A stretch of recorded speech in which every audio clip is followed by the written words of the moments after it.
Welcome back, tennis fans. Today, we have to talk about one of the biggest shocks at the U.S. Open, Carlos Alcaraz's surprising exit. What exactly went wrong for the young star, and what does this upset mean for his future in the tournament? From unexpected errors to the pressure of the big stage, we'll break down all the key moments that led to his early departure.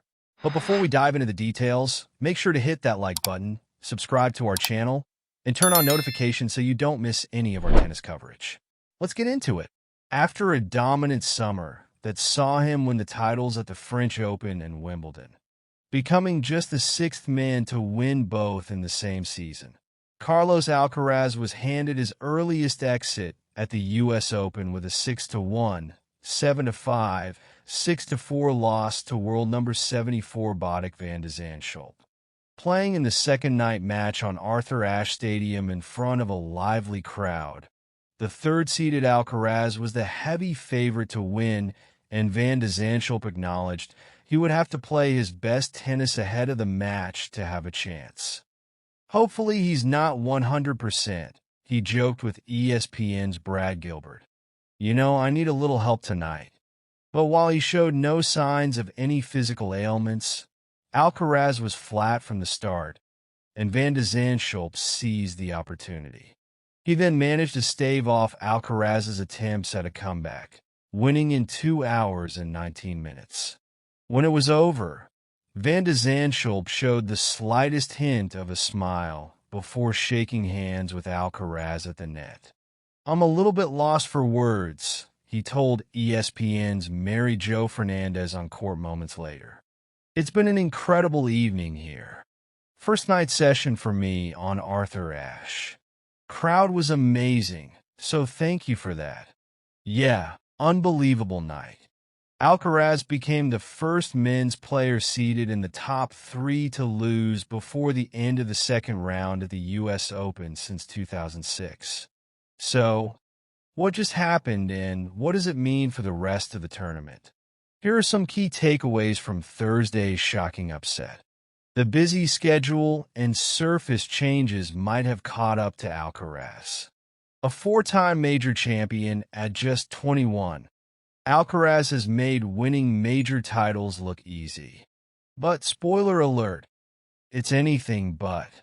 Alcaraz had lost his first-round match in Cincinnati earlier this month, his only tune-up event before the tournament, and dropped a set in his opening round match against qualifier Li Tu on Tuesday.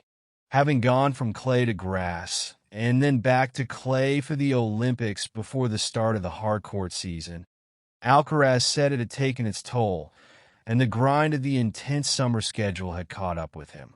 "The tennis schedule was so tight," he said Thursday, just moments after the loss. "I've been playing a lot of matches lately, with Roland Garros, with Wimbledon, Olympic Games. Probably I came here with not as much energy as I thought that I was going to come with." During Thursday's match, Alcaraz appeared confused from the start. He said he had anticipated van de Zandschulp would make a slew of mistakes and had planned accordingly. However, when van de Zandschulp didn't do that, he said he didn't know how to adjust.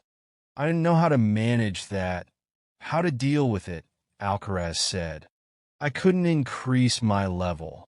He had 27 unforced errors during the match and had a crucial double fault during a key moment late in the second set. He has never before come back to win when 2 sets behind, and he wasn't able to do it Thursday either. It marked the earliest slam exit for Alcaraz since Wimbledon in 2021. Alcaraz vowed to learn from the experience and hoped it would help him improve going forward. Van de Zandschulp was ready for the moment. While many on social media claim to not know who the 28-year-old Dutchman is, he's no stranger to the second week in New York. In 2021, the same year he made his major debut at the Australian Open, and with just 5 ATP wins to his name, he came through qualifying and made it all the way to the quarterfinals. He stunned then no. 8-seed Casper Ruud in the second round, and 11-seed Diego Schwartzman in the round of 16. He lost to eventual champion Daniil Medvedev in the quarterfinals, but was the only player in the tournament to take a set off him. So, all that is to say, he has been here before, and he channeled that previous experience Thursday. Despite having played just one match on the hard court since March prior to the U.S. Open, having not won back-to-back tour-level matches all season, and with a 1-3 record in majors on the year, Van de Zandschulp was not deterred. As he later told Fernandez, he believed he could win. He said he had come into the match with a plan to be aggressive and immediately stopped Alcaraz's rhythm, not allowing him to hit a single winner in the first set. As expected, Alcaraz raised his level in the second set, but so did Van de Zandschulp.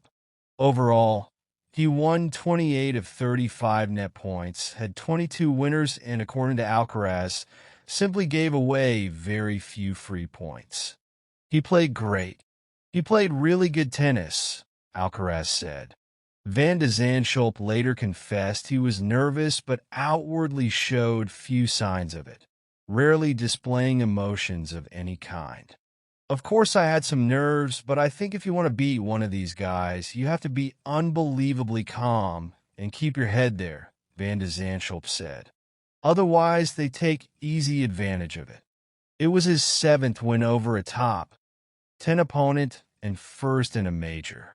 The men's title is truly up for grabs. Even prior to Thursday night's upset, the tournament was already considered one of the more wide-open majors for the men in recent memory.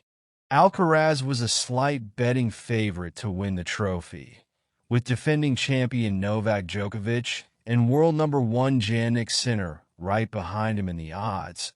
But there were questions for all three entering the tournament. Before winning Olympic gold over Alcaraz in the final, Djokovic hadn't won a title all year, and it was the worst start to a season for him since 2006. Sinner has been facing heavy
As we wrap up, it's clear that Alcaraz's recent string of losses, including this unexpected exit from the U.S. Open, marks a challenging period for him. These back-to-back defeats will undoubtedly weigh heavily on his mind as he prepares for the next phase of his career. But remember, every great player has faced setbacks, and it's how they bounce back that defines their legacy. Let's keep an eye on Alcaraz's journey and see how he responds to this adversity. Thanks for tuning in, and don't forget to like this video, subscribe to our channel, and hit the notification bell for more updates on all things tennis. See you next time.